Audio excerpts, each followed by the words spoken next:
We are gathered here tonight to reflect, remember, and honor the legacy and life of Rabbi Dr. Stanley Wagner. It is in times such as these that we beseech the Almighty to bestow onto us the words befitting a remarkable, extraordinary human being. O God, we who gather here tonight all were impacted by him in a myriad of ways, our lives reflecting like a prism the manifold acts of enrichment and goodness he performed for so many of us, infusing this synagogue that he cherished so much, this city that he called home, and all of Klal Yisrael, all of the people of Israel, with untold amounts of kedusha, of sacredness, holiness, and spiritual uplifting. We pray that this evening raises our hearts, our souls, and our spirits to strive to integrate the very best of who he was into our own lives, to inculcate our being with a touch of his Spirit, and by so doing, transform our mourning and our grief into a catalyst for positivity and continued growth for each and every one of us here tonight, for this holy space, and for Kol Yoshvei Tevel, all of humankind. There are many facets to the man that you will hear this evening. People who knew him for decades and came to cherish and hold close their relationship with him. You will hear from his beloved family who above all else were the gems in his eyes and the center of his heart. You will hear from congregants who owe much of their Jewish enrichment to the wise shepherding of Rabbi Wagner. You will hear from representatives of the University of Denver, because it is not an exaggeration to say that Jewish studies might not exist in the state of Colorado without his influence. All of the people you will hear from tonight will reflect multiple aspects of Rabbi Dr. Stanley Wagner. But even when they are done, even when all the words will be spoken tonight will have been uttered, there will still be inestimable volumes to be said. We can attempt to plumb the depths of his character and still end up short. Such was the brilliance, the compassion, and the leadership of Rabbi Wagner. In my capacity as rabbi of this congregation, the fortunate inheritor of the rabbinic legacy he bestowed on this synagogue, I had the privilege, the true privilege, to share in a few conversations with him. Unfortunately, fate does not always sync with desire, and the timing of my arrival in Denver did not leave me much time to get to know him personally. But I've come to know him mostly through the stories that so many of you here tonight have shared with me. The intellectual and the spiritual gifts he bequeathed to future generations of BMH-BJ, the Denver Synagogue. But what I heard from his colleagues throughout North America. This evening, I would like to share just one small dimension that I've come to greatly admire of his rabbinate, and I call it rabbinic courage and spiritual audacity. In each generation, the Jewish people finds itself in unique situations and unprecedented realities. The author of Kohelet Ecclesiastes reflects that Ve'ein kol chadash tachat hashemesh. There is nothing new under the sun. And while that is true for so much of the human experience, there is so much that is new in this generation. new in every previous generation, and will be new in generations to come. The quest for God, of finding meaning in the heart of the chaos of life, of expanding our narrow, limited personal confines to include that of the totality of the Jewish story, our tradition, and the divine, means sometimes forging paths yet untaken. It means charting a direction through the wilderness of modernity. This is principally the modern Orthodox life, and it was the rabbinate of Rabbi Wagner. Rabbi Wagner, to me, epitomized the brave and courageous modern Orthodox personality. He was not afraid to take a risk to benefit the spiritual and religious growth of his community. He fundamentally understood that it takes a wise man to say no, but an even wiser man to find the legitimate way to say yes. Or in rabbinic parlance, koach dehatera adif, the strength to permit is greater. He forged the next link of remarkable rabbinic leadership of this congregation, bearing the legacies of two of the greatest rabbis Denver has ever known, Rabbis Kavar and Edelman, to become himself one of the most outstanding, accomplished, courageous, and visionary leaders in all of the trajectory of Denver Jewish life. Rabbi Wagner exemplified the very best of the modern Orthodox rabbi, scholarly, willing to cross the aisle and work with his colleagues across the denominations and even across the faiths. A rabbi who could tell you not just that your chicken was kosher, but who was able to sit with you in the best of times, and yes, at times, in the darkness and in the narrow confines of hurt and brokenness. A proud and fierce religious Zionist who believed deeply in the state of Israel. A rabbi who understood the complexity and diversity of the Jewish people and offered real suggestions and concrete steps to increase cooperation, unity, and respect amongst all Jews.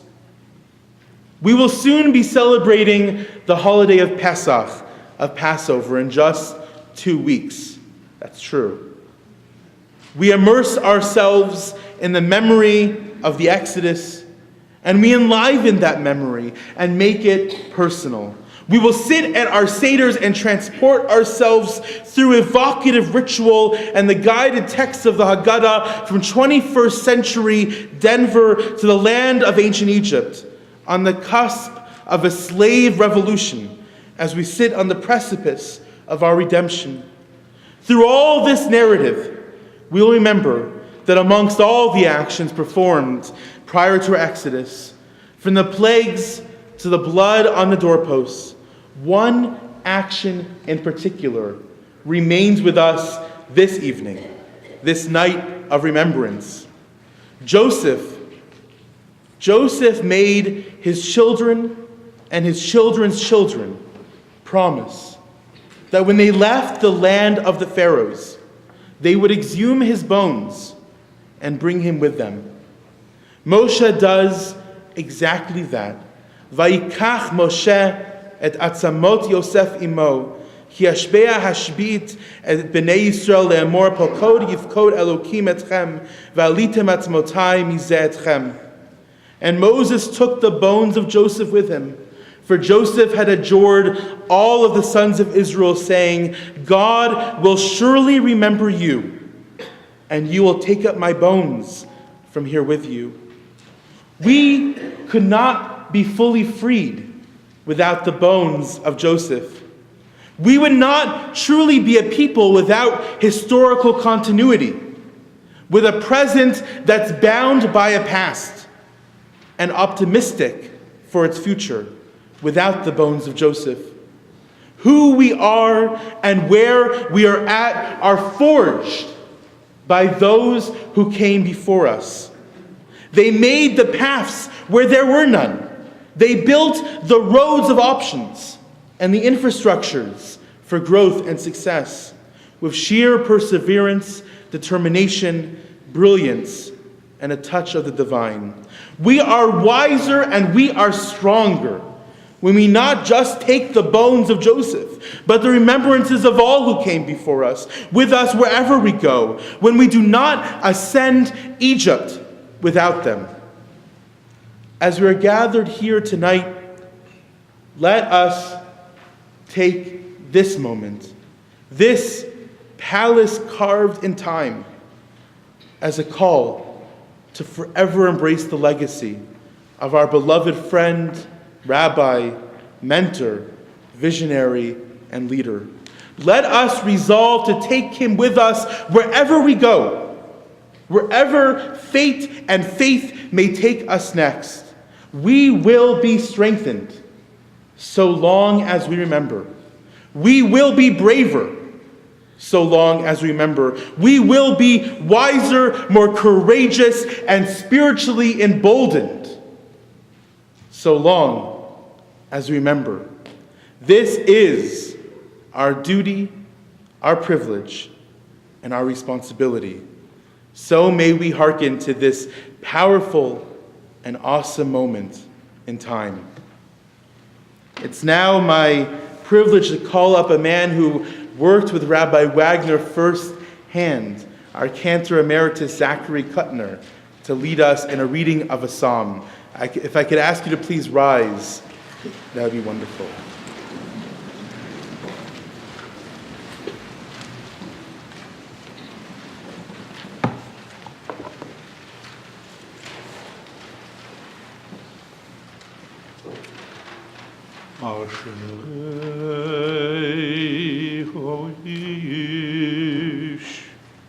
Nasher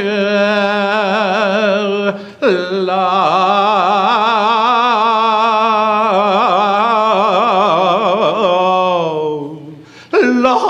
lach batzas rashavim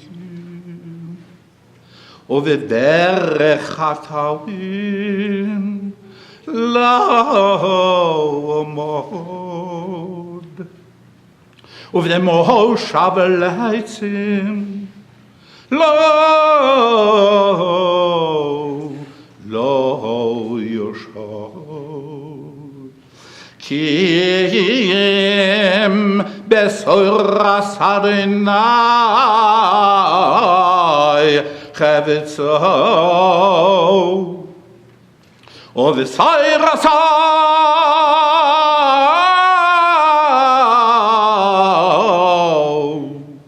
Yega Yayamam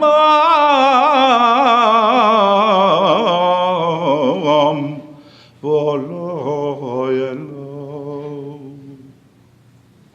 The Haya Ki Eshusol al Palege Magin Asher Priyoi Yedain Beyito Veulay Ulau Yibol Vechol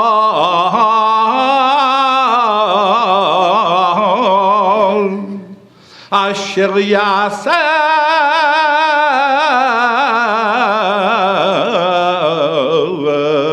Yatzeliyach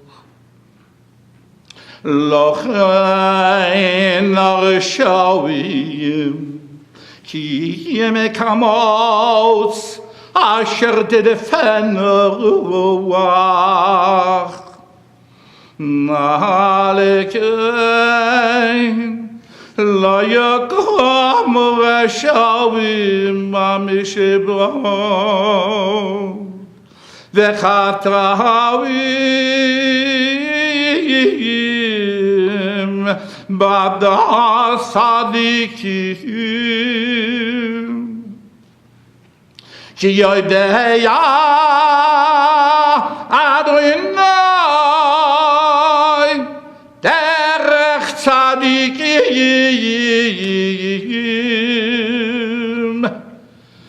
v'derech rashavim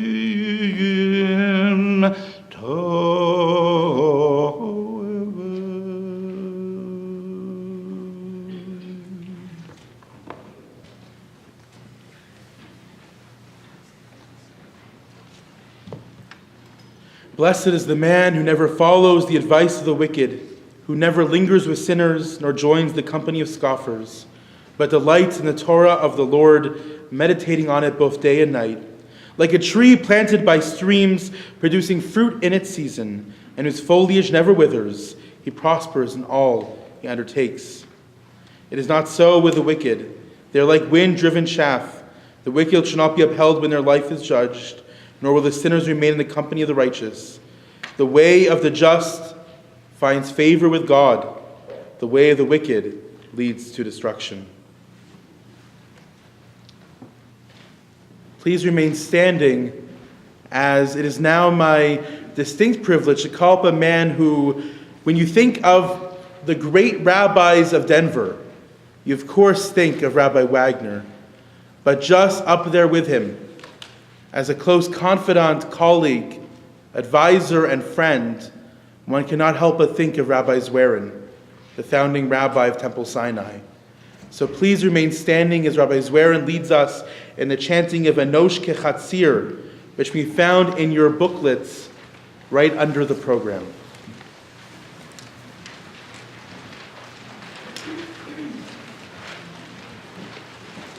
Enosh Kechatzir Yamav, Katzitz Hasadeh Ken Yatzitz, Ki Ruach Avra Bo Ve'einenu, V'lo Yekirenu Od Mekomo, V'chesed Adonai Me'olam Va'ad Olam Al Yirei Av, V'tzidkato Livnei Vanim. As for humankind, our days are like grass. We flourish as the flowers of the field, and fade as the wind passes over them, and they are gone, and their place is no longer known. Yet God's loving kindness is everlasting for those who revere him, and his righteousness extends to all generations. You may be seated.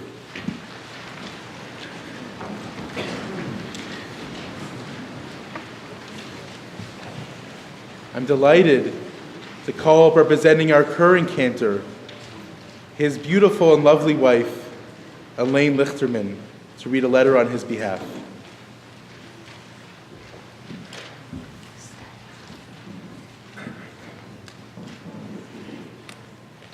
Kavod Rabbanim, Chazanim, community leaders, residents of Greater Denver, and members of BMH-BJ, the Denver Synagogue.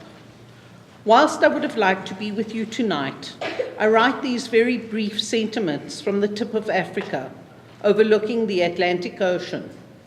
Together, my brother, other family and friends, we are in Cape Town, South Africa, to celebrate the Simcha of our mother's 90th birthday.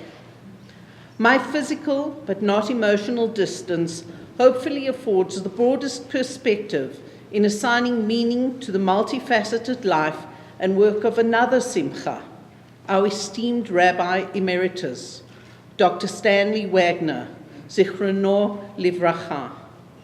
Much will be said about him today, and doubtless written about him in the future. Each of the many people whose lives he impacted has their unique take, adding to the complex kaleidoscope of his life's work and achievements. Rather than the specific, allow me to try and encapsulate in just a few minutes the sum of the person that he was and is, difficult as this may be. Recent business world buzzwords or phrases talk about power dressing, power naps, or power breakfasts, referring to the activities which might enhance one's career performance. however superficially. Elaine and I think of Rabbi Wagner as a power rabbi. No matter whether tackling aspects of synagogue, community, university, or museum endeavors, he focused his powers of deep intellect and concentration upon that issue, obtaining buy-in from diverse parties, creating strategic alliances, building consensus, and toiling tirelessly in determined pursuit of a best-case outcome. His discipline, drive, and restless energy ensured that virtually all his major projects and goals were realized. Rabbi Wagner vigorously promoted and defended his position on many matters, but possessed the wisdom and political smarts, and I experienced this personally, to concede another point of view, even if only occasionally. Stanley Wagner usually said what he meant and meant what he said.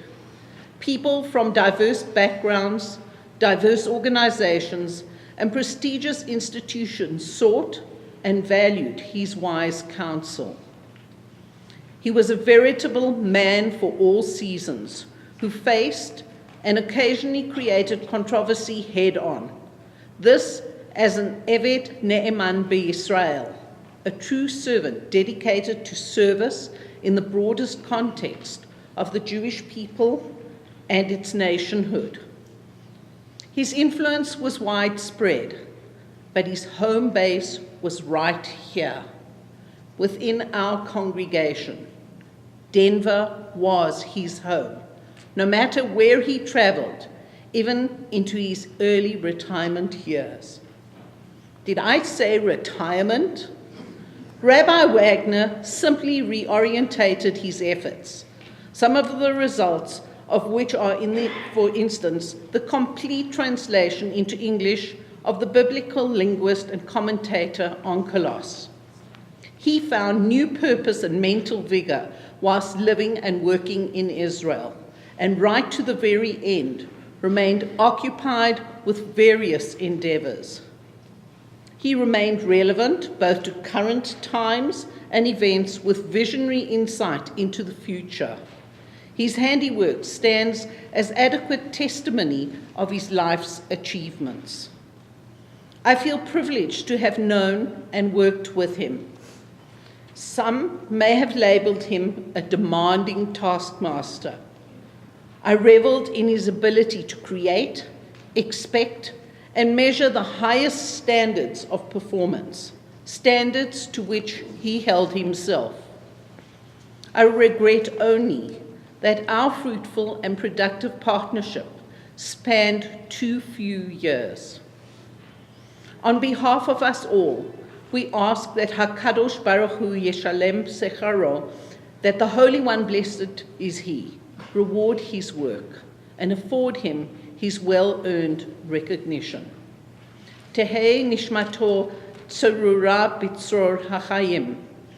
May his soul be bound up in everlasting life.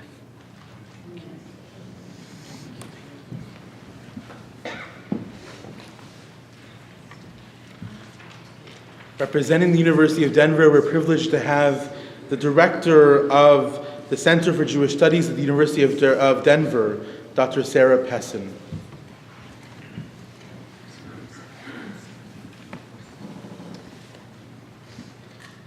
I joined this memorial gathering this evening for Rabbi Wagner, first on behalf of the Center for Judaic Studies at the University of Denver, a center which Rabbi Wagner envisioned and created along with its Holocaust Awareness Institute and Rocky Mountain Jewish Historical Society and Beck Archives. In this respect, I cannot emphasize strongly enough what an incredible contribution Rabbi Wagner has made, not only to DU, but to the past 30 years and to the future of Judaic studies, both on our campus and beyond. Rabbi Wagner had a vision of the importance not only of Jewish learning within Jewish community, but of the importance of Jewish learning as part of a strong and learned dialogue with scholars and students from around the world, including scholars and students from all religious backgrounds. Rabbi Wagner did not just greet interfaith students with generosity, but with mindful intent and enthusiasm of spirit. Directly responsible for a host of interfaith meetings, conferences, and publications through the Center for Judaic Studies, Rabbi Wagner stood strongly for the importance of people from all backgrounds coming to better understand one another in in-depth ways. In this regard, it's instructive and illuminating to see his foreword to a book, a volume dedicated to Jewish Christian understanding, one of many such volumes that he helped put together under his leadership. And he begins this book on Jewish Christian understanding with an inspirational text, not from the ordinary books of the Torah, Nevi'im, or Ketuvim, but from a work of the Apocrypha, which are writings from the Second Temple period, not included in the Tanakh, but very familiar in the canon in the Roman Catholic and Orthodox churches. So it's illuminating to see that in a volume like this, Rabbi Wagner begins an interfaith study with a Jewish Christian conversation with a text, a line of inspiration that would be more familiar to his Christian readers than to his Jewish ones. This speaks volumes to the true depth of Rabbi Wagner's desire to build true bridges of deep respect and understanding between people from different religious backgrounds. Not only did he work to have the center support books and meetings on this kind of interfaith learning, but saw fit to begin the book with this quote from inspirational text from something that would be more familiar to perhaps his Roman Catholic interlocutors. And the quote was, "And I will light the lamp of understanding in thy heart, which shall not be extinguished."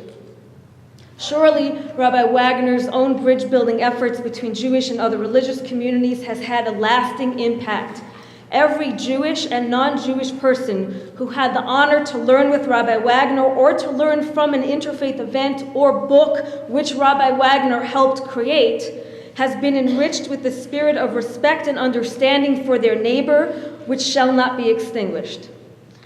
And of course, Rabbi Wagner's energies extended to all areas of arts and humanities education at the University of Denver, aiming to ensure that Judaism be understood, respected, and studied as a great world tradition whose ideas, texts, and teachings must be honored at the highest level of learning for students and scholars alike. On behalf of all the students and scholars at DU and beyond who have benefited from Rabbi Wagner's Center for Judaic Studies in the past, in the present, and in the future, I thank him for his vision and for his dedication.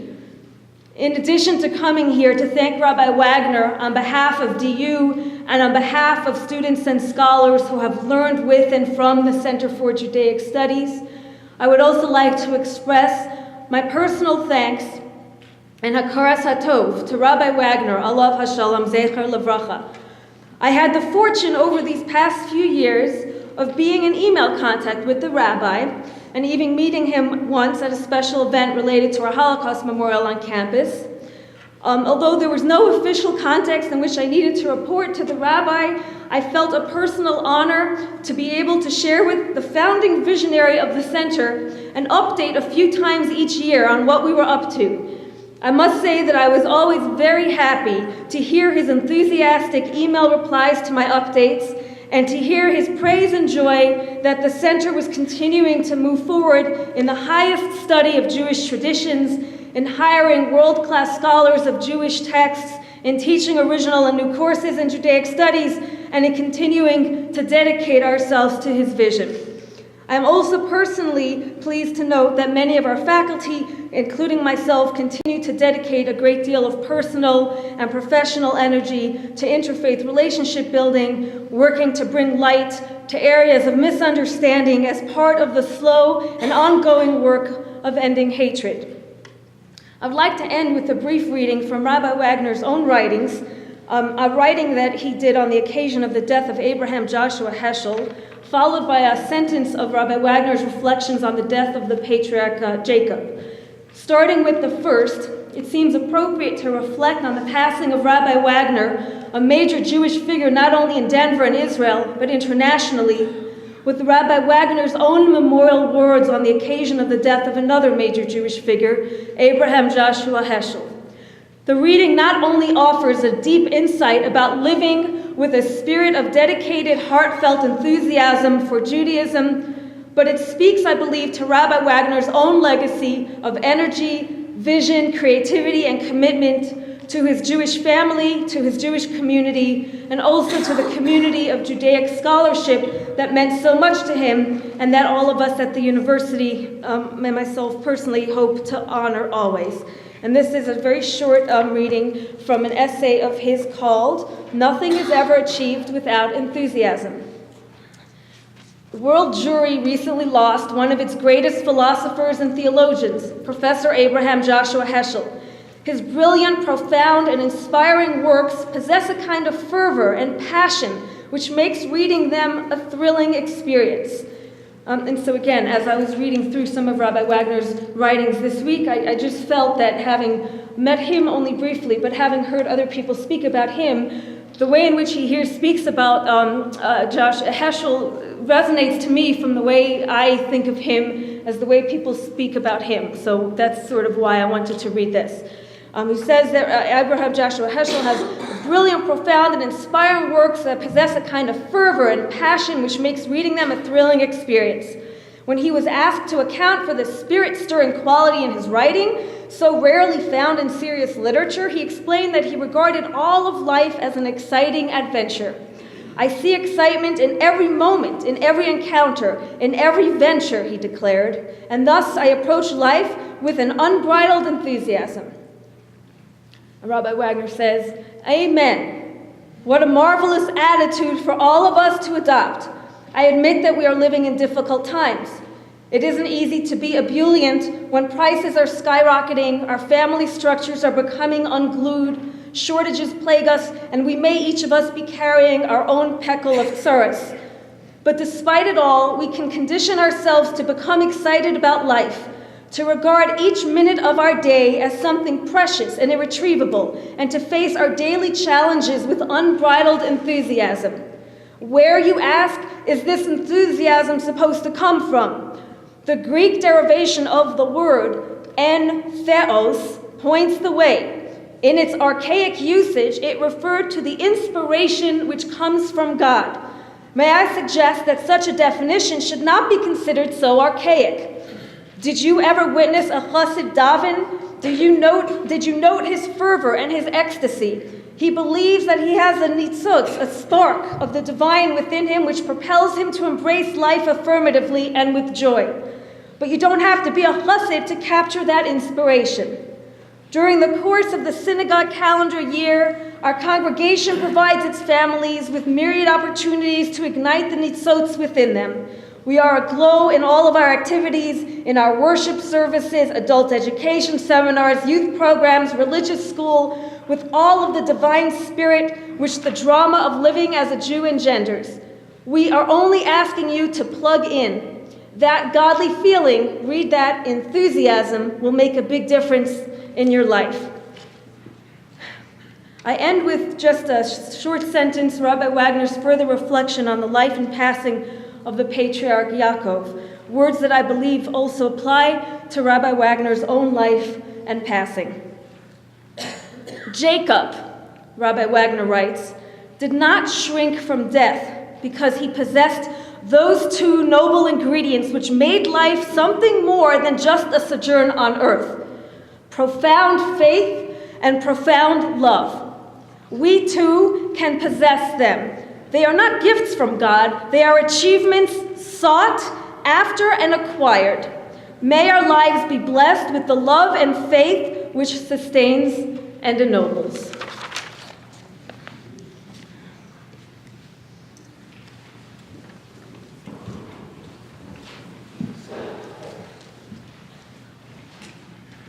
Of the many accomplishments Rabbi Wagner did in this town, in this community, was the formation of a ethics travel chavurah, which had in some ways and still is famous in the community for its trips around the world and his breathtaking tours of Jewish sites from the past and indeed also the present. So I have the privilege to read a letter from that Chavurah discussing Rabbi Wagner. Rabbi Wagner was our spiritual leader, our teacher, true friend, traveling companion, and worthy guide. It is with heartfelt sadness and a great feeling of loss that all of us in the BMH-BJ Ethics Chavurah express our condolences to Renee and his family and to all who knew and revered him. In over 30 years since he formed our Chavurah, he provided us with guidance, teachings, and numerous experiences that we might never have had. It was very important to him that we all had time to meet and become good friends, since friendship is the meaning of the word Chavurah, and we were formed as a travel group. On each heritage trip we took, his discussions and lessons expanded our visions, enriched our lives, and enlarged our world. We learned so much from him through our study sessions prior to each trip, when he taught us about the land and the Jewish people who live there. As our teacher, he provided us with history lessons as he taught us on our walks in the old Jewish sections of London, Paris, Canada, Spain, and Gibraltar.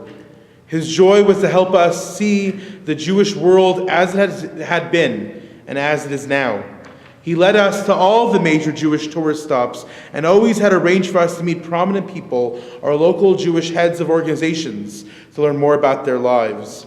Our travels took us to the Jewish catacombs, hidden outside of Rome, inside old synagogues and refurbished synagogues. We had a private guided tour of the Vatican and the Sistine Chapel. We were among the first groups to go into Jordan with a guard to protect us, and we proudly stood at Mount Nebo, where Moses looked out to see the land of Israel, and at dusk we could see the lights of that beautiful country and imagine the land as Moses saw it. In Eastern Europe, we felt the sadness and learned more of the heroics of the Jews and the righteous Gentiles. Rabbi reiterated again that in spite of the horrible living conditions our forebears had, the Jewish people persevered and were survivors. He was a great teacher and loved to share his knowledge with us wherever we were, whether on a boat, plane, bus, or in a park. His lessons gave us reason to think more deeply, and we had numerous discussions about the many exiles of the Jewish people from the old world. He wanted others to see how proud we are of his heritage, of our heritage. He never missed a chance to educate people, even in the Frankfurt airport, when the men in our group put on tefillin to pray, much to the amusement of our other travelers. As a great Jewish rabbi and leader, he left his mark on the Denver Jewish community. But to those of us who knew him so well, through our Chavurah as a friend, traveling companion, and teacher, he left us with a better understanding of the history of the Jewish struggle and fight for survival, and helped each of us to see the world with our eyes wide open and the desire to give back to the community to make the world a better place. He had and will always have our admiration and love. We will all greatly miss him. In addition to an ethics travel chavurah, rabbi of the synagogue, founder of the Center for Jewish Studies at DU, and numerous other accomplishments, including, as was mentioned, a 10-year translation project of Onkelos, the first English translation of that great commentator and himself a translator of Torah, translator of the translator from Aramaic into English. He also helped partner and helped create the Meisel Museum for Jewish Studies, and of course for Jewish culture, Jewish studies, Jewish art. And of course, what began as a small museum in one room in this building, as Larry mentioned, one room in one small office, it's now grown into a world-class institution. And my wife and I joined it before we even moved here, actually. We're very excited to join. And so we have the distinction to have with us, representing the Meisel Museum, Corinne Moscow Brown, to offer a few remarks.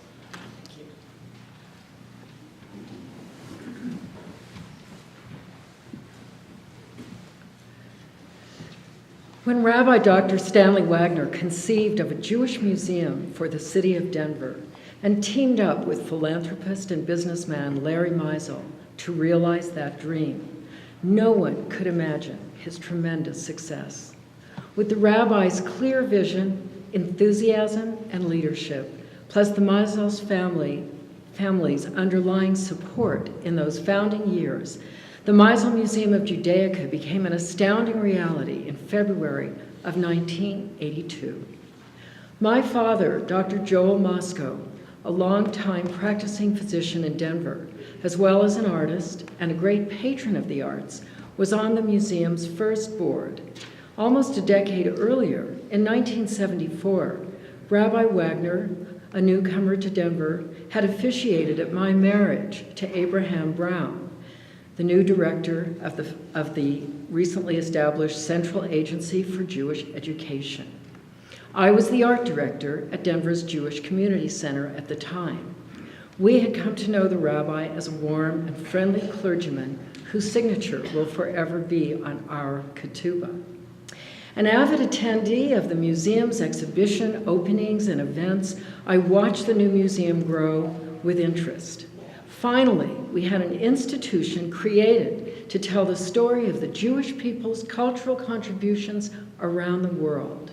Located then in the small library of the BMH Synagogue, with custom-made cases in the north hallway, the museum would exhibit ritual and fine art created throughout the diaspora, develop a permanent collection, and create diverse programming for families and school children across the city. It wasn't long before I was invited on the board myself, and I learned to admire the brilliant leader at our helm. We had regular meetings where we developed long-range plans. With zeal and sometimes stubbornness, the rabbi coaxed the very best out of his staff, especially Dr. Beverly Chico, the museum's first administrative director, and later Joanne Kavar and Ellen Premack, both dedicated executive directors with long tenures. As the museum grew under the rabbi's watchful eye, so did my appreciation for his imagination, commitment, worldwide contacts, and financial acumen.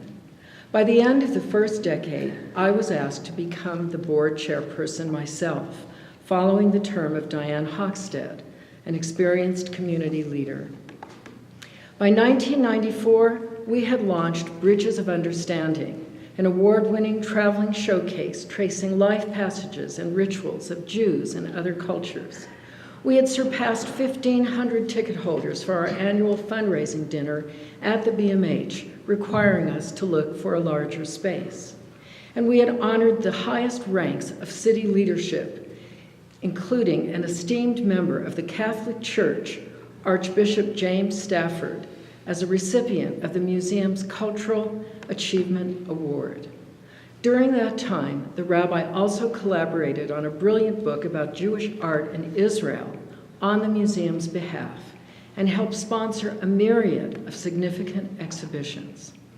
Plans were drawn for a new building as the museum had outgrown its location.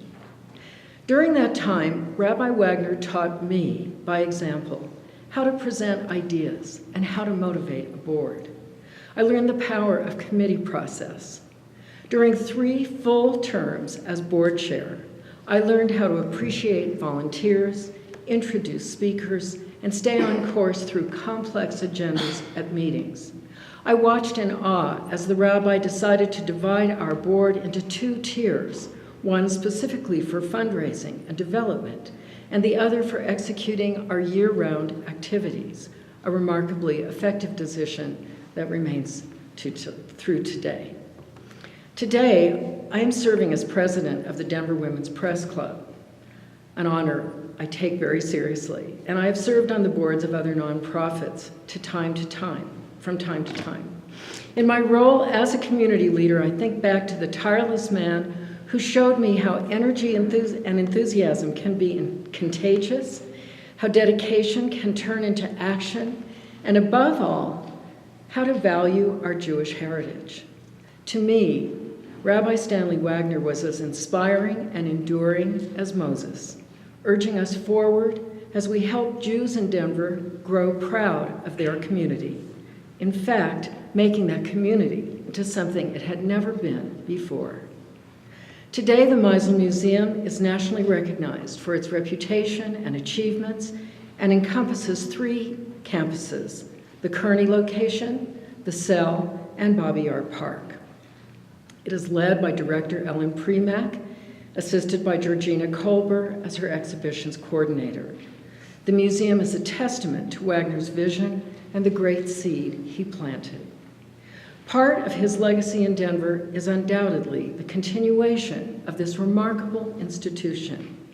And perhaps I, like many others, never realized until his recent passing just how much we were all touched and changed by his greatness. Thank you.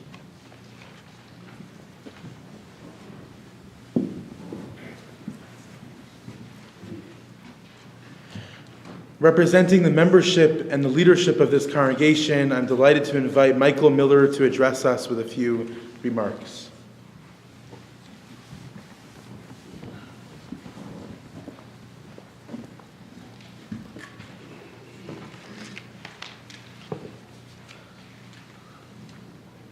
Well, as we have all heard, we gather tonight to honor the memory of a giant of a man. He was unique, he was one of a kind. He made an enormous impact, of course, in the service to our own congregation, but also an impact and inspired the entire community, communities throughout the country and across the seas. I recall when Israel was under siege in 1990, when no one was going to Israel because of fear, when their most important economic industry, tourism, had all but vanished. The hotels were empty. Rabbi Wagner reached out to his good friend, Pastor George Morrison of the Faith Bible Chapel, and others in the secular community, and together they led over 100 Christians and Jews on what was then called the Interfaith Solidarity Pilgrimage to Israel. I recall his close friendship with Archbishop Stafford and the private audience he had with the Pope, with Pope John.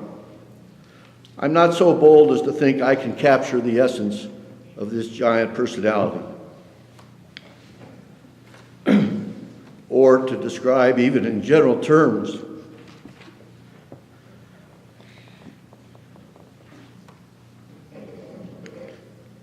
the impact he's had on all of us. Instead, I want to share with you a few personal experiences and times we shared together, which I think will illustrate in some ways the influence that he had on all of us and the impact he made. I've known Rabbi Wagner for the past 40 years. I served initially under him as president of the BMH congregation. He would often introduce me as the first president he served with who was younger than he was. I often wondered what that really meant, but later I realized what he was really saying was, even though I was younger, I could still not keep up with him, with his energy, with his many projects and causes, simply with his schedule. If I had to define who he was, I would say there are 2 words, and not the ones written on our program that he tried, but 2 words that I think tell the story. As you've heard, he was a visionary and he was a doer. Some have a vision and leave it to others to implement it. Others take someone else's vision and make it happen. The rabbi did it all. He never accepted no if you were trying to tell him something could not be done or there were no funds for it. If it was something he believed in, he would respond, "I will do it," or "I'll raise the money." Early on, there was an incident in our congregation. The rabbi came and he thought that our bulletin left something to be desired. He went to our then executive director, a wonderful man in his own right, Jake Cohen, and Jake politely told him, "I don't do bulletins." The rabbi said, "No problem, I'll do it." And for the next many years, he wrote each and every bulletin. And then one year he came to the board as they were in their budget process. And he said, you know, we need to beef up this bulletin. We need to distribute it more often. And the response was, Rabbi, we don't have the funds for that. He said, no problem, I'll raise them. And he did. But of course, he was much more than a superstar fundraiser. You already heard from one Chavarah. He firmly believed how important it was to establish connections, one to another, individual to individual, to somehow in a large congregation create these small communities. And he did it in a masterful way. He started each Chavarah, and there were over a dozen of them. And for the first couple of years, until they took root and he was comfortable, he would go to each and every meeting. Can you imagine a rabbi going to 12 Chavarot each month? And he not only attended, he came well prepared. He gave the program. He made certain that people who were talking were the appropriate people. He brought in resources from the community. And once he understood that the Chavarah was taking hold, he would make certain that within the group, they would appoint a leader who would meet with him the beginning of each year, and they would map out the program for the year. And in this way, he attempted to make certain that they were sustainable groups, and that even though he continued to guide them, that he would not have to be there day after day. And they did take hold. And as you heard just a few minutes ago, we have Chavarahs that have been meeting for over 30 years. He created, before people knew what Lunch and Learn was all about, the Businessman's Luncheon, which later changed its name to the more politically correct Business Person's Luncheon. And many women began to join us. And the most interesting luncheons were held when he was dialoguing with someone else, because he was often want to bring in someone who had the opposing viewpoint. He would never shy away from the opposing view.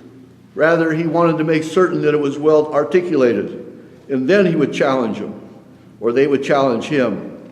Always the consummate teacher, wanting to bring clarity to his own view and to the opposing view, and most important of all, wanting us to determine for ourselves what our position was.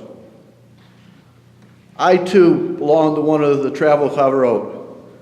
I was privileged to go with the rabbi to Israel, to Egypt, to Paris, and Vienna, and Budapest, and to New York, with groups from our congregation led by the rabbi. But these were not just pleasure trips. In his own fashion, these were working trips.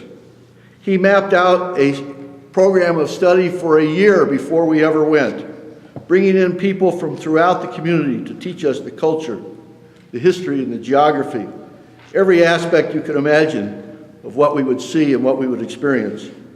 And when we got there, no matter who the guide was, they never compared to the rabbi, who was the guide par excellence. And on our way home, all of us sitting in our seats in the air, exhausted, you could see him on the plane, busy writing notes for his report to the congregation. He never took a trip without sharing it, and he made certain it was the next Saturday. He would share the trip with the congregation so they would feel a part of whatever venture it was. I must say, one time I thought he took it to a little extreme. We learned he was going to Las Vegas, and I wondered if he would really report this time. Well, he did. He gave a most memorable sermon on the Jewish view of luck. I wish I could remember the secret. And as he was about to retire, he announced he would be teaching his last class.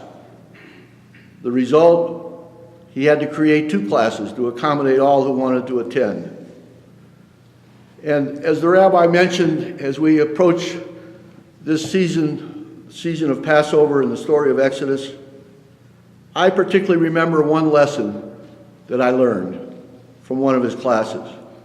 As he was telling and talking about the Exodus story and the 10 plagues and the parting of the sea, kind of being the wise guy that sometimes I am, I raised my hand and said, "Rabbi, if the miracles worked such wonders and people became such believers, why doesn't the good Lord make miracles today and we'd all be believers?" His response to me was a story. First time I had heard it, a classic story, and I've heard it many times since, and you probably have as well. The story of the man in his home who is besieged by a flood. And as the waters begin to rise, the man goes to the second floor, to the third floor, and ultimately to the attic. And during this time, boats are coming by, and they're saying, "Come on, come on." And he's praying and praying to the Lord.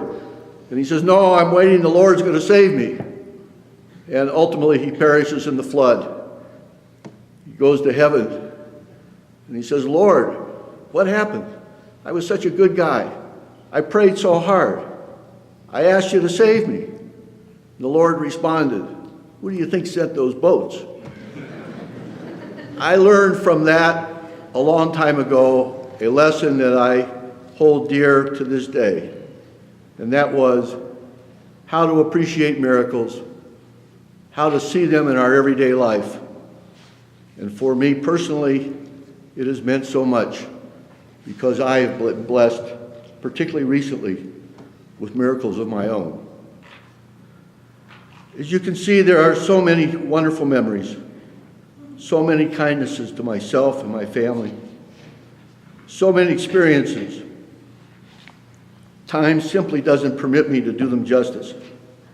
Let me just say, like it has been said before, we will truly miss him. But I am so grateful to say he was my rabbi. Grateful for having the opportunity for so many years to be his congregant, his student, and his friend. May his memory be a blessing for us all.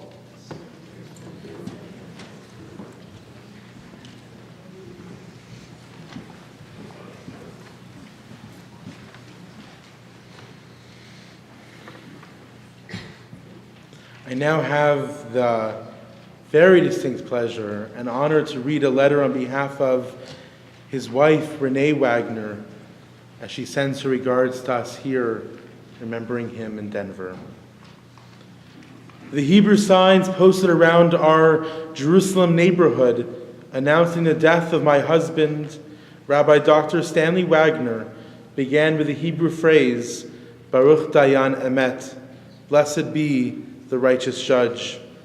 Our tradition teaches us to accept the death of a loved one and to reflect on the meaning of his or her life. A life worth living is a life which in death creates a void. It is to walk in the world and to leave a mark in the lives of people, to teach them, to inspire them, and to love them. I believe that my husband was such a man. He often said that he had lived a good life, that he was content with what he had accomplished, and that he loved me, his children and their spouses, his grandchildren, great-grandchildren, his extended family, and the many people with whom he had come in contact, both professionally and personally.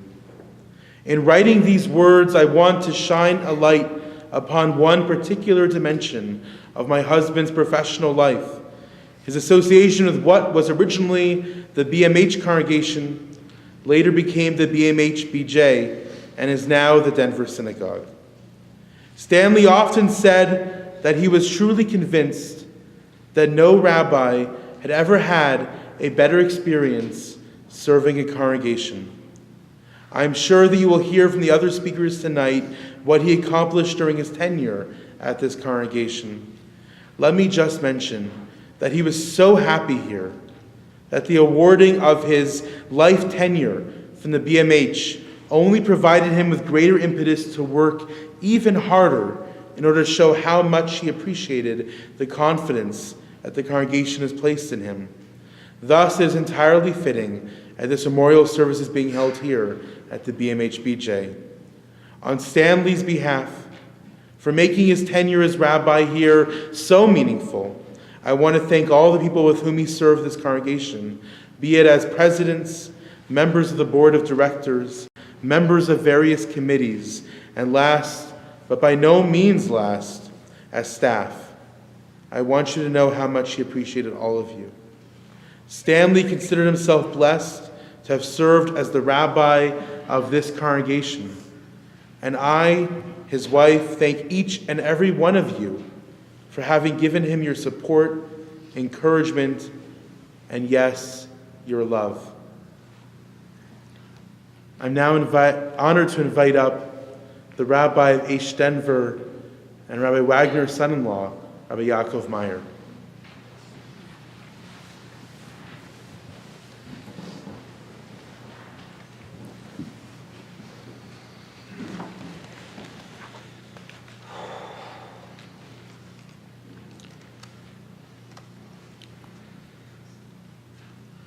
You've heard some very powerful words tonight. Rabbi Wagner was the consummate professional, doer, visionary, friend. He was a builder of people. He always had the right thing to say, to build somebody up. I recall seeing Rabbi Goldberger here, that Rabbi Goldberger, blessed memory, once I was there, standing there, and Rabbi Goldberger spoke with Rabbi Wagner and said to him, Rabbi Wagner, with all that I've accomplished, I haven't built any institutions the way you have. And Rabbi Goldberger apparently admired that fact, and Rabbi Wagner looked Rabbi Goldberger straight in the eye and said, Rabbi Goldberger, you are an institution. And it's a great thing to be a builder of people. It's a great thing to be as ambitious, as creative, as much as a man of action, a person getting things done, always having new ideas. He had an incredible love of the Jewish people, of Israel, the land of Israel. And as much as he partook in interfaith relationships, he always told us he did it for the benefit of the Jewish people, to make friends. But I'm not here to speak as a rabbi. I didn't have the opportunity to be at Rabbi Wagner's funeral. We were here during the Shiva. I'm coming to speak as a son. A son-in-law, a friend, and I know he had many, many friends. And Rabbi Wagner was amazing in the fact that he excelled so greatly professionally, but it didn't end when he retired. He didn't know of the word retirement.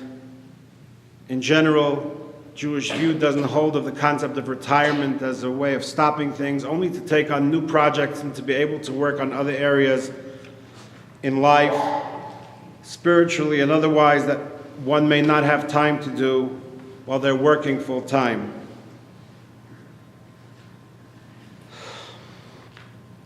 But I'd like to speak of Rabbi Wagner as a family man, because he excelled even after his retirement from the rabbinate and from his other official positions. He excelled in so many different ways in caring for people, helping people. But I must tell you that he had 2 children he started with, and then when he married Renee, it's about 22 years ago, and she was so wonderful to him and brought out the best in him for the last 22 years. And remember, he was close to 60 when he married her, and yet her children and grandchildren were like his. And every one of us, child, grandchild, son-in-law, and Renee's daughter-in-law, felt as a personal relationship that they were unique and special. Every one of us had an incredibly special relationship with him. And I told him many times that out of all the things that I admired about him, and there were many, and he was tremendously helpful to me in my career, and with my family, the thing that I admired about him most was the fact, the way he built family, and I'm going to read to you some things that he wrote in a few moments, that keeping the family together and intact and at peace and making sure that there was no dissension and division amongst family was the most important thing to him in his life. When he turned 70, he spent Shabbos with us, southeast Denver, and he had his children and grandchildren. None of his grandchildren were married yet, I don't think 10 years ago, 11 years ago. And his speech, which he gave, we asked him to speak, was just keep strong, keep together. It's the most important thing to me, to have my family together, and that after he goes, that they should remain close and together. He succeeded, and as I said, he succeeded beyond his blood relatives. He succeeded with Renee's kids and grandkids, who we're all very, very close with. Let me say, as a rabbi, as a father, on behalf of his brother, as a son of his, as a grandfather to his grandchildren, as a friend, he mattered. He cared. He made a difference. He left an impact and he left a legacy that it's not just a memorial. Tonight is a memorial to Rabbi Wagner. And it's not just that we'll remember him and remember the good times. But as was pointed out before, he was the consummate teacher. Every opportunity he was teaching, he was giving a lesson. He wasn't a man of small talk. You could kibitz with him. He had a great sense of humor, and I had some wonderful times with him. Many, many wonderful times. But everything had a purpose. Everything that he did, he wanted to achieve something. And he failed many times. It didn't matter. It didn't stop him from trying, from continuing to make a difference, from coming up with new ideas. So, representing the family tonight, my family here in Denver, and the family around the world, I'd like to have Rabbi Wagner speak with you tonight. And after he retired, and he even had more time for his family because he was so scheduled. For those of you who came in Denver to the Shiva, you heard from my dear wife, Chaya, how he was so scheduled and so regimented and so organized that even as a child, Chaya got whatever time she needed. And Frady, I assume too, there's a 5-year difference between them. But when they moved to Denver, Frady was already in high school. They got the time they needed. But believe it or not, it was scheduled. I thought it was weird when every time, the first many years that I was here in Denver, before I became a rabbi, after, you wanted time with him? Happy to do it. I'll put you in first, but you're part of my schedule. That changed after he retired. So I had all of us, I'm sure the grandkids, he was so happy, every single one of his grandchildren had an in-depth correspondence and relationship with him by phone, by email, in person, and I shared for about 12 years, I kept many, many emails, many of our correspondences, and those were only basically, except for a few exceptions, those are the ones between myself and him. I'm sure everybody else in the family has many or had many of their own as well. So I'd like to share with you in Rabbi Wagner's words, because the teacher that he was and will remain with us for all the years, some of the ideas that he felt that maybe I can share with you tonight, which many of you have heard, whether tonight or other times, that can remain with you, because as I say, it's not just a memory, but he'll live in us, not just with us. I'd like to share with you, and I'll come back to it a couple of times tonight, his feelings for family and his love of family. He writes, "Protecting my family was always number one on my agenda to this day."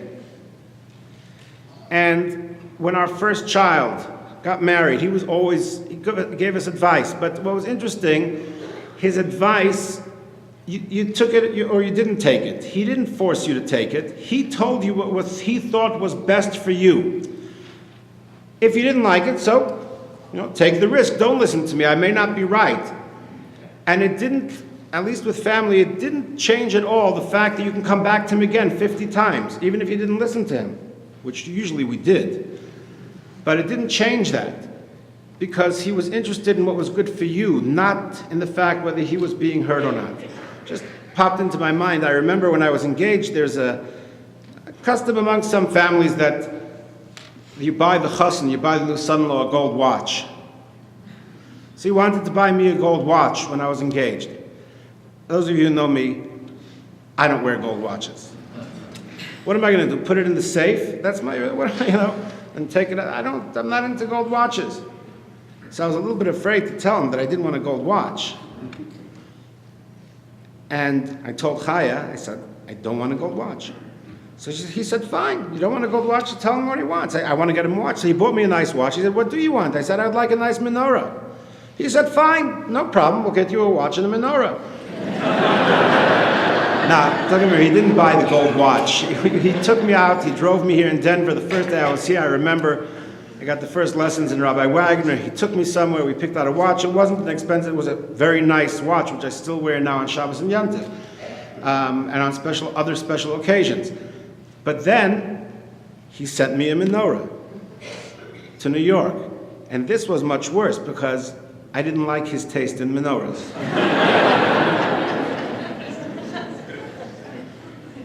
And that's one of the things that I use 8 days a year, and like display it proudly in my window. And I was afraid to tell him. So I told Chaya. By the way, I have no intention of being humorous. I understand it's coming across as that I'm not eulogizing him in a humorous way. This is what happened. I told her, and she was, how is he going to react? That's fine. Let him pick out one of his own. I'm buying it for him. I'm not buying it for me. And I did. But that's how he was with his advice as well. And he said, I think you'd be smart to accept it, but if you don't want to, you don't have to. So I remember we were marrying off our first child. And of course, the first wedding, and he says, please also remember that you have 8 other children. This was before Yehuda was born. Don't spend more money than is unreasonable on this wedding. You'll be setting an unhealthy precedent. Now I say that because a lot of people feel they have to, mortgage their house and do other things, to do things for their kids. You don't have to. You do what's reasonable. You don't have to go beyond reason. And you got to remember that there are other children. You can't create jealousy or put yourself in hock for such things that are going to remain with you for the rest of your life. My father-in-law spoke at my wedding, which is, believe it or not common for rabbis to speak at weddings in New York, at least not in most of the Orthodox circles. When our first daughter, again, got married 8 years ago, she was getting married in New York, and we didn't know how the other side would feel, whatever, but we love and respect him so much that we said, it doesn't matter what the New Yorkers think. I'm in Denver long enough, I don't have to think like a New Yorker. And we asked him to speak at the wedding, but it was very funny because, like we said, 3 minutes, not longer than 3 minutes. You know how he was with his time. And he writes, Dear Chaya, Yaakov, and Devorah, just a few words to tell you how profoundly touched I was by your very gracious offer to allow me to speak under the chuppah at Devorah's wedding, and then in big letters without establishing any precedent for the other 8. You have given me a privilege and honor which is exceedingly meaningful to me. I just hope that I will not be overcome with emotion and will be able to contain myself during my, and then again in big letters, 3-minute presentation. I had better bring a towel and a mop with me just in case. Now I want you to know that's the only time that I remember that he was so excited and so emotional, he was totally befuddled. He didn't make any sense under the chuppah. He was so emotionally laden, and he developed this relationship with all his grandchildren, but most of them, once they finished high school, went to Israel to study. And the relationships that he developed with them during that time is amazing. Each one of them, he made sure that they didn't have to worry about the expense of getting there or the time. He'd just take a cab. It was on the house. You come to visit me. He took them shopping. It was funny. He didn't say, you can spend whatever you want. he says, whatever your hands can carry out of the supermarket, you can take. And that way they were all in school and dormitories, whatever, so they really, it made it really enjoyable for them to go visit. But he spoke with them. He was involved in the details of their lives, in college, in yeshiva, in high school. They wrote to him about how to do presentations. They wrote to him asking to review their papers, their master's works, their high school essays, elementary school, how to make signs, running for president of school. He was involved in every detail with them. He was a man of faith, and this we saw even more after he retired. I want to read to you something that Chai and I at one point had a piece of good news to share with him, but there was also a challenge involved. And he writes as follows, and I'd like you to hear from my father-in-law, your grandfather, your father, and most of your rabbi. The good news which you shared with us, he's living in Israel, made us even more grateful for the Chasdei Hashem, for the kindness of God. If, as Yaakov, that's speaking about me, loves to repeat, God is the boss of the world, then he must know what he is doing. If he's testing us, we must respond with Hineni, I am here. If he's blessing us, we must respond, Hodu Hashem ki tov, ki le'olam chasdo, thank God for he is good, his kindness endures forever. But in any case, we have to face the challenges before us with trust and faith in God and with joy. And listen to this, and he used to write to us not infrequently like this. This isn't simply the message of a sermon or the inspiration offered in a teaching lesson. Either we are, in quotes, for real, end quotes, and we are ma'aminim b'nei ma'aminim, believers, the children of believers, who embrace life with a total reliance on God, who is the ultimate good, or we are miktane emunah, people who are small of faith, and whose spiritual leadership will be undermined and suspect. You don't have to be a rabbi to talk like that, but this is a father talking to his children and imbuing them with values that they know that they have to keep alive for them and their children forever. I'd like to get very personal.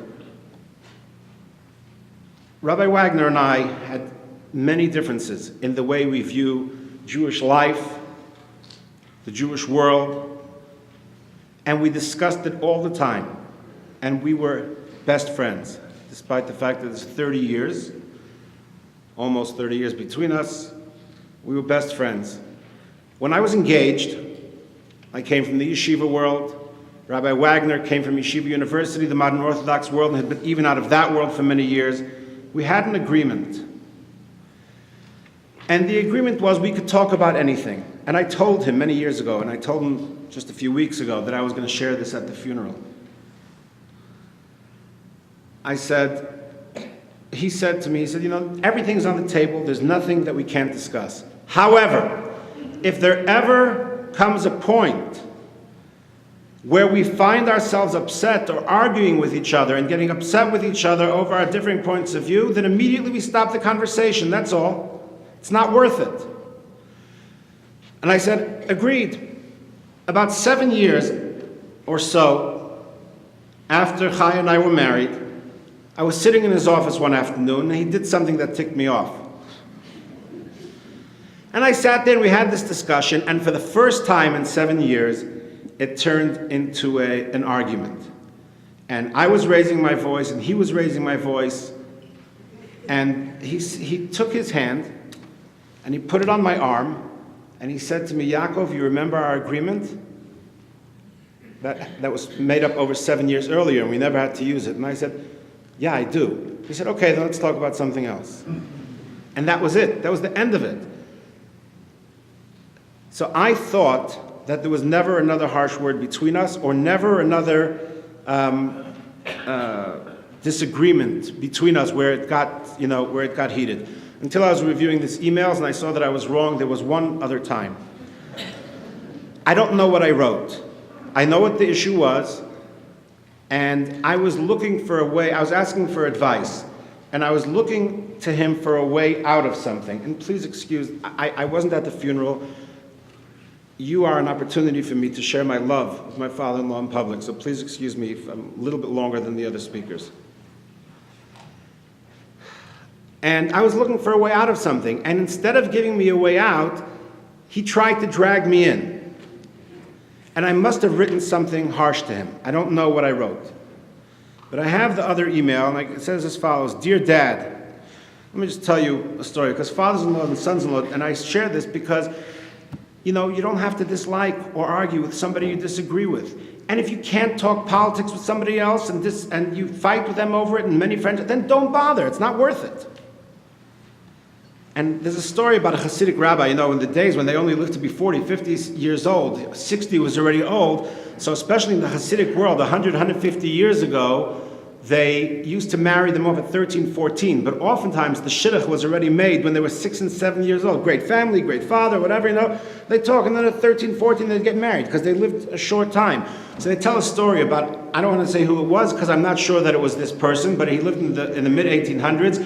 At 6 years old, they brought, not the girl, but the families wanted to get together, and they brought him to meet the rabbi who, in theory, would be a prospective father-in-law. And this 6-year-old, who turned out to be a great, great giant many years later, says, it must be the right shidduch. I think this is the right one. And his father asked him, how do you know? He says, because I don't like the father-in-law already. I never had that problem from day one. So let me tell you what I wrote to him. I wrote an apology. And I wrote, Dear Dad, I'm sorry that I wrote so harshly. I wasn't trying to be flippant at all.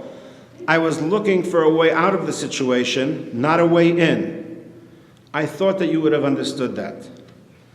And then I wrote, I'm not reading the whole letter, the issue is not germane to tonight's words. It pains me greatly because I love and respect you so much.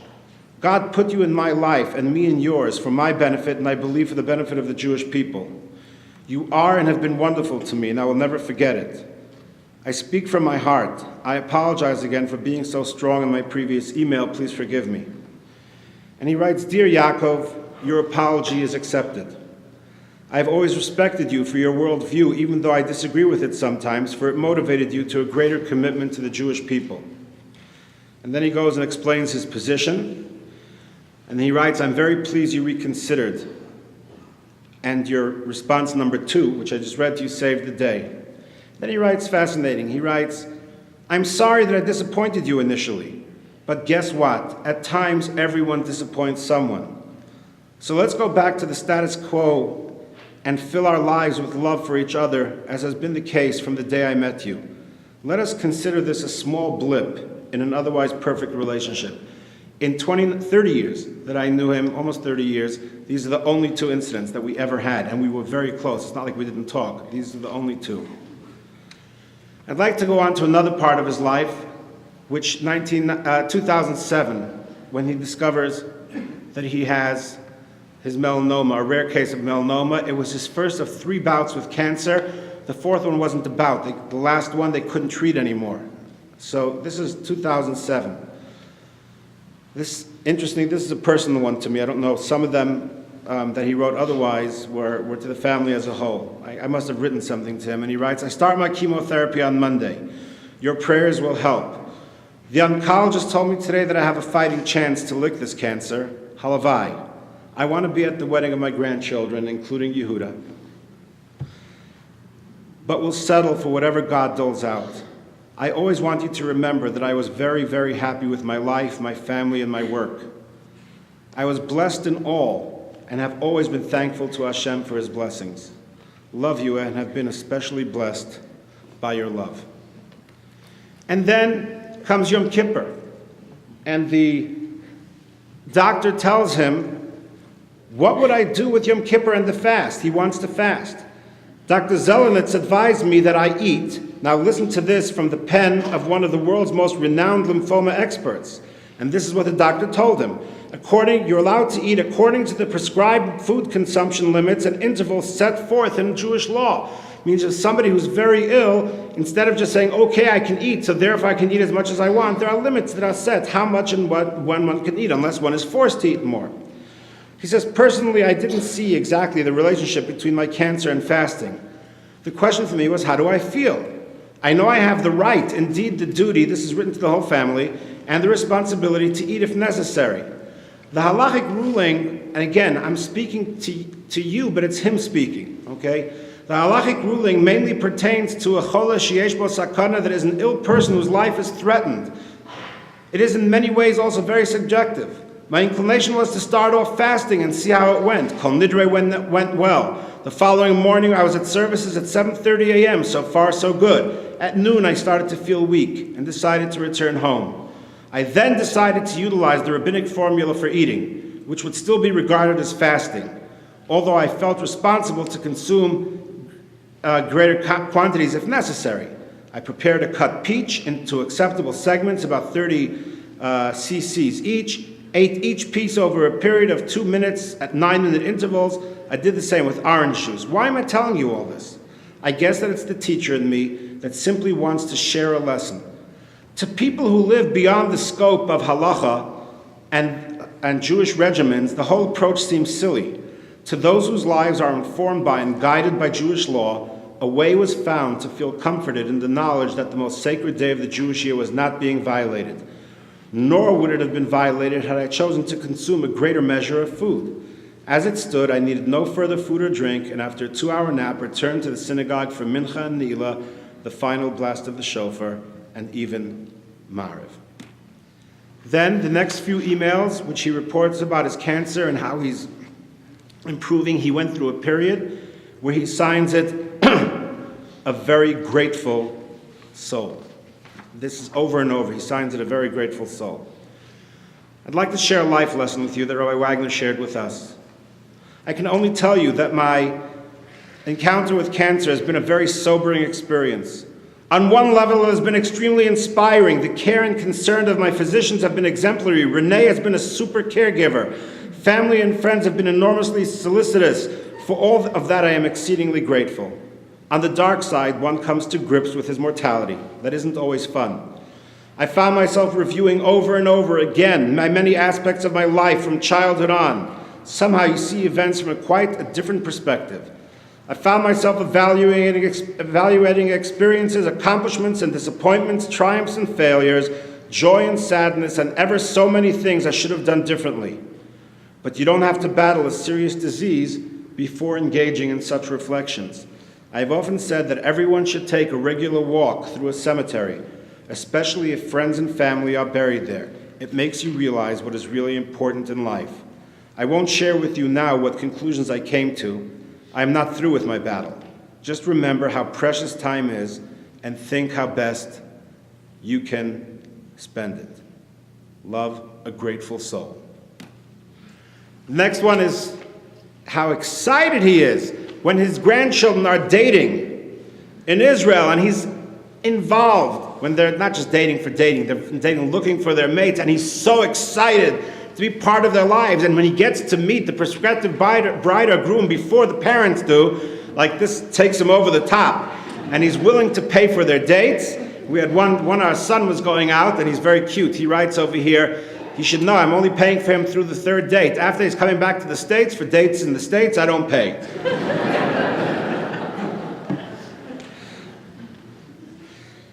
And then after this, at the end of that letter, he writes, I pray that you will also have the joy of being close with your grandchildren. It's the most wonderful feeling in the world. Then we have a daughter in high school who's looking, as president of the school, to become very creative, or if she was maybe part of the, I don't know, was it the GA? Is that what it's called? GO? And she turns to him for advice on how to make signs, what kind of a campaign to run. So he goes, so he recommends posters and other stuff, and she writes, Poppy, I guess things have changed because they don't do posters or anything like that anymore, only written and oral platforms. But I wish I had someone like you. You are so creative. And I'm still sitting in wonder and thinking, where did the creative gene go to? I wish it was to me. Now this daughter, who's sitting over here, shared a birthday with my father-in-law. It's interesting, she shares January 4th with my father-in-law, and the 21st of Teves is my father's Hebrew birthday, so she shares with both grandparents. And he writes, because he had a great sense, don't you fret, You have plenty of creative genes. You remember this one? You have plenty of creative genes, plus a genetic ambitious impulse, all because you have my blood. Especially since you were born on my birthday. I'm just kidding. But the truth is that you do very well on your own, and I'm very proud of you. And finally, the last two things that I'd like to share with you, three more things, is that he didn't shy away from admonition, from telling us what he felt when he felt we were doing something wrong, and from tough love. He writes about, he's writing to myself and to Chaya, sharing admonition that he gave to one of our grown children. And he didn't know if he should share the letter that he sent to them with us, but he chose to share it.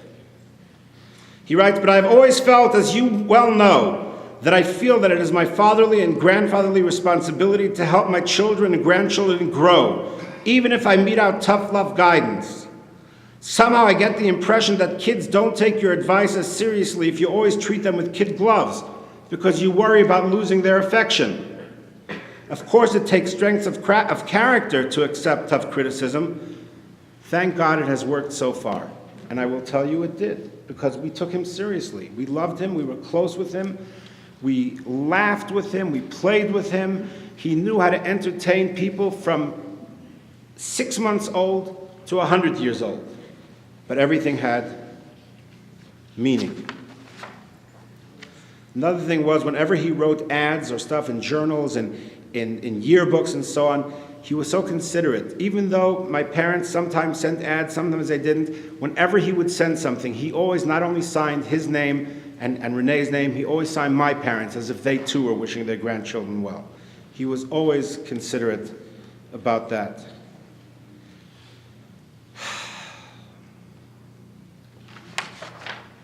And finally, in terms of his love of family, he writes, "Any accomplishments I may have pale into insignificance compared with the joy I have from family. You know very well that this is true for me." So I asked him a few weeks ago, because I visited him in December with Chaya, then I visited him again in January, and Chaya spent 4 full days with him a few days before his soul passed on, and had time where she spoke to him for 4 days whenever he was awake in the hospital bed. And I asked him, I said, "Dad, I can ask you anything, and now that you're ill and you're at this stage in life, although at this point we got the feeling that he was in his last weeks, but he didn't know it. It was amazing that a rabbi who had been on the other side of the hospital bed so many times, it was like God hid from him the fact that he was actually going. He was the last one to get it. I went, and Chaya went, and his other kids went, and a few of my kids flew in for America to spend 2 days there, 2 weeks there. He always had another reason why they were coming. He didn't catch that they were coming to say goodbye. It was amazing, unless he was doing a good job hiding it, which we don't think was the case. I asked him, "Dad, so what have you learned? Now that you're looking at life and staring at the future the way you are, tell me something that you've learned." And this is the type of relationship that I had with him. And he said to me, "I always thought I was in control. And now I've learned that human beings are not in control." Because, he was always organized and he pushed things. And he said, God is in control. And when a human being thinks they're in control, it's only God letting them play a game to think that they're in control, that they don't have to rely on him. But he's in control. So I'm going to read to you 2 things, and I'll close with this. One is from a congregant at the BMH who wrote him a letter, but I think that the letter expresses a lot of what many people here feel. "Dear Rabbi, I would like to thank you for all that you have taught me, for the pride in Judaism, the Jewish people, Israel, and Jewish institutions that you taught me to cherish. For the love of family and community that you taught me to hold dear, for the use of intellect and leadership that you taught me had no limits, for the respect of my time and God-given gifts to make things better for others, and for the preciousness of friendships created through common and powerful spiritual bonds. No one has taught me more, no one has taught me better than you. You have been my Rebbe in all ways, through words and through action. I cannot thank you enough. But I guess that's the way it should be with relationships so perfect. It's never enough. Thank you, Rebbe, with all my heart and all my soul. And the reason he sent it to me is he just said, Yaakov, I hope someday you'll merit to get letters like that too. And the last thing I'm closing with, there's a lot more I know, I've already been going over time, is a letter that my Rina, who was 9, wrote. Rina did not get to visit Israel in the last weeks. And my father-in-law bemoaned the fact that his 2 youngest grandchildren, who are here tonight, who he did have a relationship with. But, of course, being as young as they were and living in Israel, he didn't have the relationship with them that he did with the older grandchildren.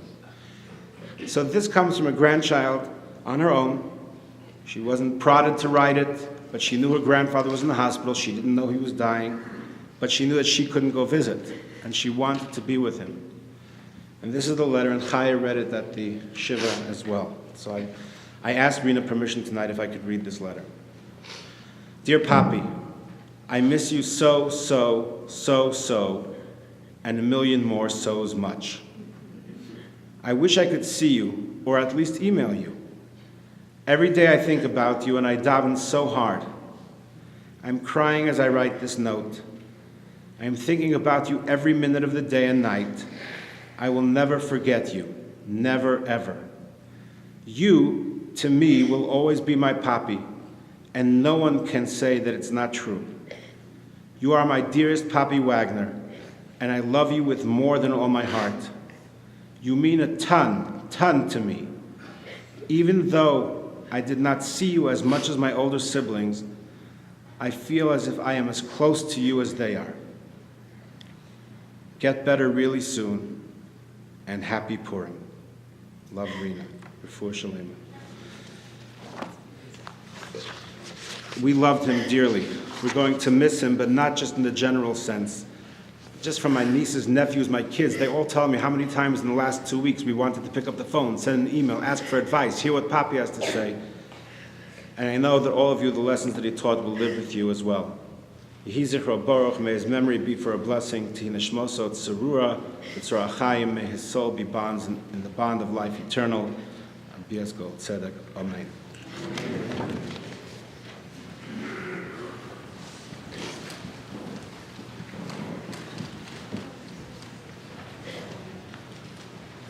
As we exit this building, this Makom Kadosh, this holy space, as we began this night, let us end, that let us resolve to take how we cherished him in life, loved him in life, respected and admired him in life, and do the same as he has now passed from this world. May his memory, the wisdom, the leadership, the inspiration that he provided for all of us be a constant source of strength through our own lives. And may the ultimate teacher never cease teaching us throughout all the days, months, and years that each of us individually has left in this world. As Rabbi Meyer said, may his memory be forever a blessing for us, for all of Klal Yisrael, for all the Jewish people, and Kol Yoshvei Tevel, all of humanity. Amen.